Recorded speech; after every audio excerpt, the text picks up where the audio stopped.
All right, just start whenever you're ready. Hello, everyone. Welcome to our Utopia. First, we're going to start with a backstory. In the year of 2038, a worldwide pandemic spread throughout the whole world, wiping out 2 billion people. By the year 2050, doctors have found a cure to the disease, and society has recovered from its losses. The abundance of resources has allowed us to recover and make many new technological advancements in transportation, medicine, education, and farming. These advancements provide a very sustainable lifestyle and a healthy way of living. In the year 2050, our utopian world thrives in a sustainable paradise.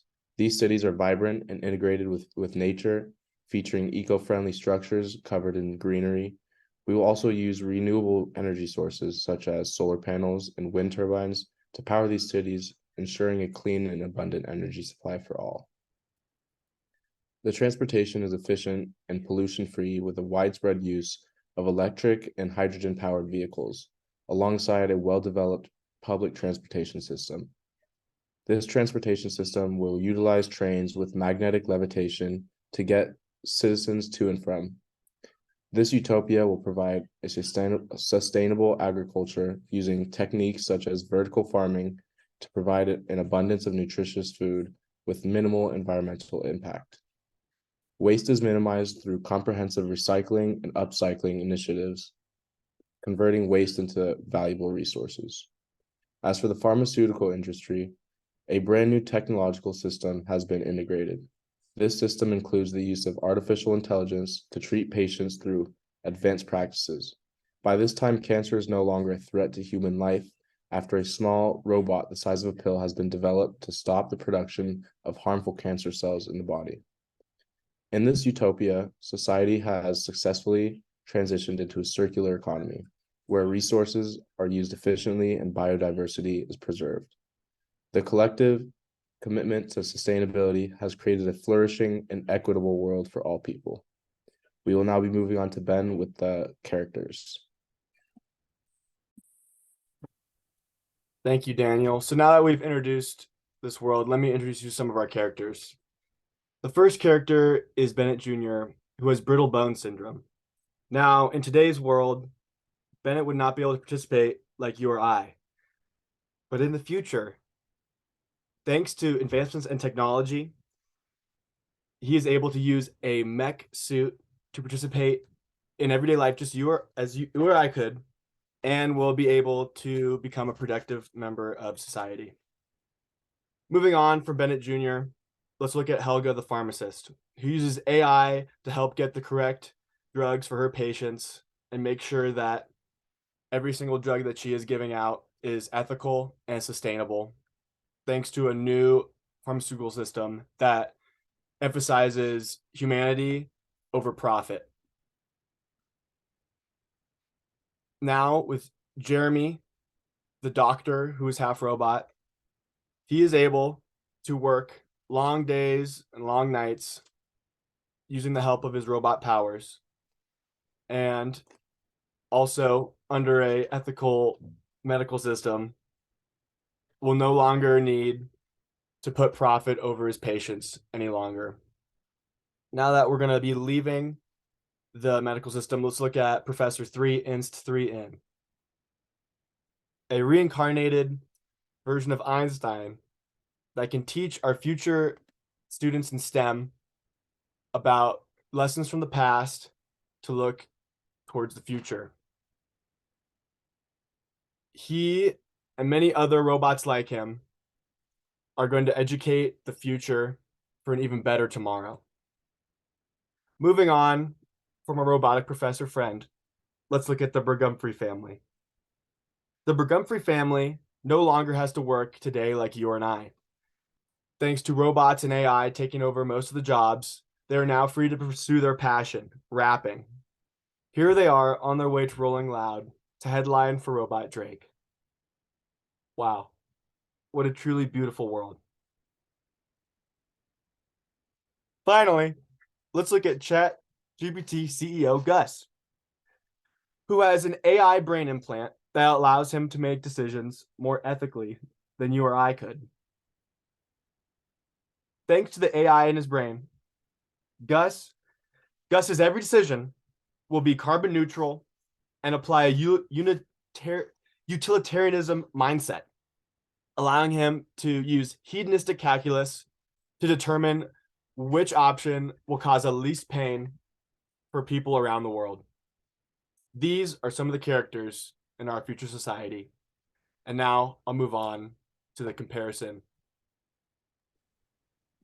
Thank you, Ben. Looking at the city of Detroit in the year 2050, it is a vast difference in what our society is currently experiencing in the year 2023. In the future, world peace is a reality, as all world leaders and politicians have finally realized how pointless the endless wars are. Crime is an extreme rarity. Everyone has a great deal of respect for each other.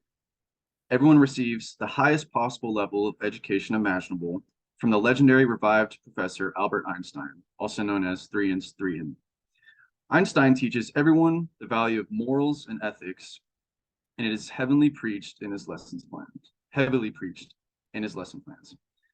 No wars and crime is evidence of his brilliant mind being picked apart by every single child in the city of Detroit. Growing up with this knowledge, kids from a young age learn not to be greedy, but are integrated with a giver rather than a receiver type of mindset. Since this is installed at such a young age, when these kids grow older and are in office, they are not corrupt towards their own people or anyone at all for that matter.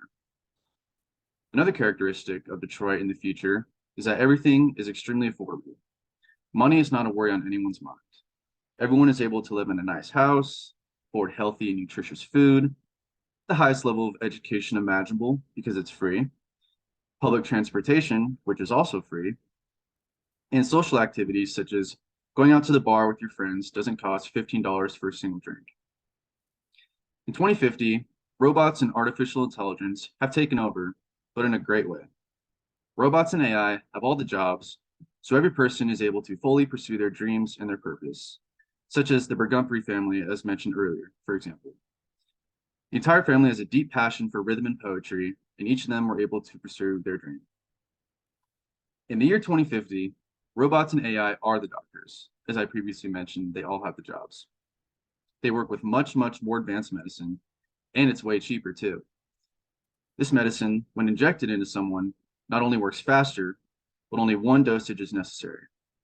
This is because upon the injection, little robots called microbots are injected into the bloodstream and stay in the body to fight off any of the diseases it's being treated for.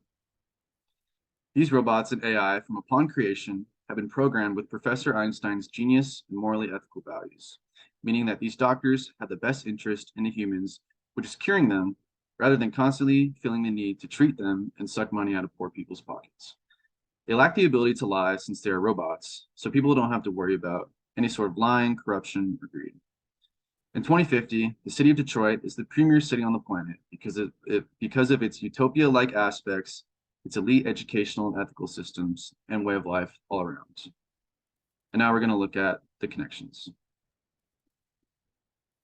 Thank you, Luke. Now I'm going to talk about the connection between our view of the future to the future of pharmaceuticals and our goals for the future. Main goals that we have for the pharmaceutical industry in the future is to eliminate cancer and other terminal illnesses and for people to live a healthy life up to 150 years old, so multiple generations of family can live their life together. The connection with AI and pharmacy will mean that medicine will be cheaper and more readily available. And AI will lead to faster advancements in medicine and medical care. Doctors will focus more on the personal side of medical care to fill the gap between robots and AI and humans, which is very important because the personal contact will always be one of the most important aspects of medical care to patients. AI will be sustainable and ethical. It will take out the decision-making process of doctors that can be ethically and morally challenging. We believe that local traditions of medicine will adopt the idea of AI and robotics into healthcare after they see the benefits and rewards of doing so. All of our goals for the future revolve around maintaining and preserving core human values by providing the medical care and resources to live long, healthy lives without the insane price of medicine and care that we are experiencing today.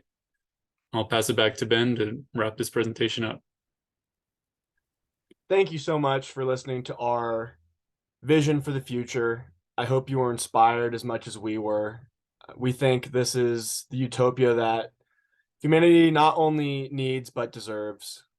Thank you for listening and have a great day. We'll just go here and